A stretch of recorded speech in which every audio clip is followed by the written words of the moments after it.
वह क्या है जो एक सफल इंसान में होता है, वह क्या है जो एक सफल इंसान कभी नहीं कहता, और वह क्या है जो एक सफल इंसान के अंदर होता है। आइए सफल इंसान के कुछ महत्वपूर्ण पॉइंट्स पर हम करते हैं चर्चा।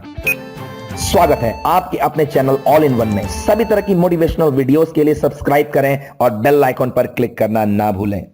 फर्ज कीजिए अगर सचिन तेंदुलकर को बॉल से चोट लगी होती और वह कहता आज से खेल खत्म।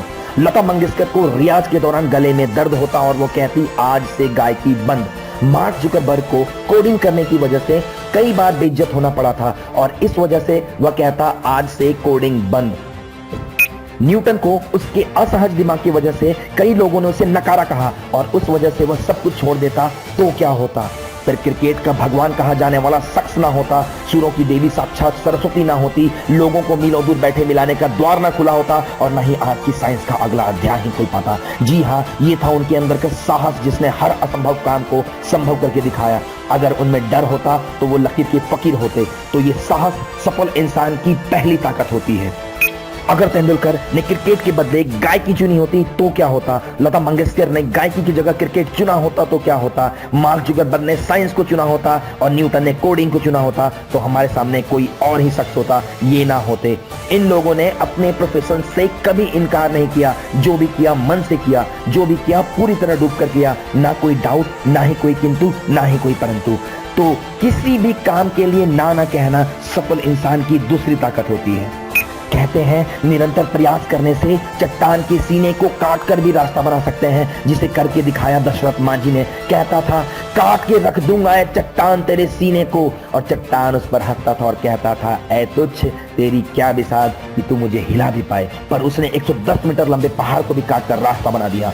पैरों के बिना क्या कोई चल पाता है? नहीं, पर उसने तो इतिहास ही बदल दिया। जी हाँ, अरुणिमा सिन्हा जिनके पैर नहीं थे पर उसने एवरेस्ट पर फतेह हासिल किया। 2011 में एक लड़की को चलती ट्रेन से बाहर की ओर फेंक दिया गया। उसके दोनों पांव कट गए। रात भर वह ट्रैक पर लेटी रही। 50 ट्रेन उसके अगल बगल से गुजरे पर किसी ने उसकी मदद नहीं की। चूहों ने टांगों को कुतरना शुरू कर दिया। कई कीट पतंगों ने उसके टांगों को खाना शुरू कर दिया। स्पाइनल कॉर्ड की 4 हड्डियां भी टूट गई। क्या ऐसे कोई सिचुएशन में कोई जिंदा रहने की सोच सकता है? पर उसने बिना पैरों के दुनिया के सबसे हार्डवर्क को चुन लिया, जो था माउंट क्लाइंबिंग। वो गई बचेंद्री पाल से मिलने और टिप्स लेने। बचेंद्री पाल ने कही ऐ लड़की, तू ऐसी स्थिति में ऐसे काम को चूज कर रही है, तू तो पहले ही जीत चुकी है, बस अब दुनिया को दिखलाना है। और फिर उसने वह कर दिखाया जो एक आम इंसान सोच भी नहीं सकता। सिर्फ एवरेस्ट ही नहीं, दुनिया की 7 ऊंची चोटी के सीने पर अपना परचम लहराया।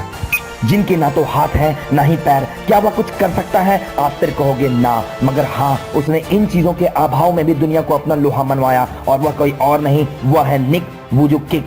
ना तो उसके हाथ है ना तो उसके पैर, फिर भी वह डाइविंग करता है, फिर भी वह ड्राइविंग करता है और लोगों को मोटिवेट करता है।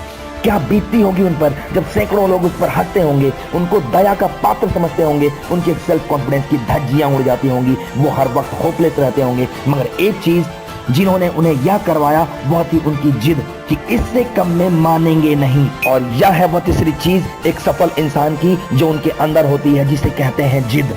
एक शब्द है इम्पॉसिबल, जिसके 2 अर्थ हैं। एक IMPOSIBLE,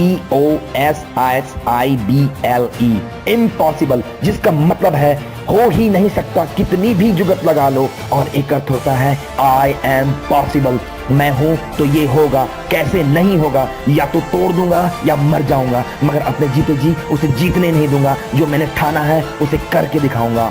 फिर दिन आएगा, फिर वही शाम आएगी और फिर वही रात आएगी। ये तो इनका काम है, हर रोज आएगी और रह जाएगी सिर्फ वही चीजें जिनमें आप रचोगे अपना इतिहास।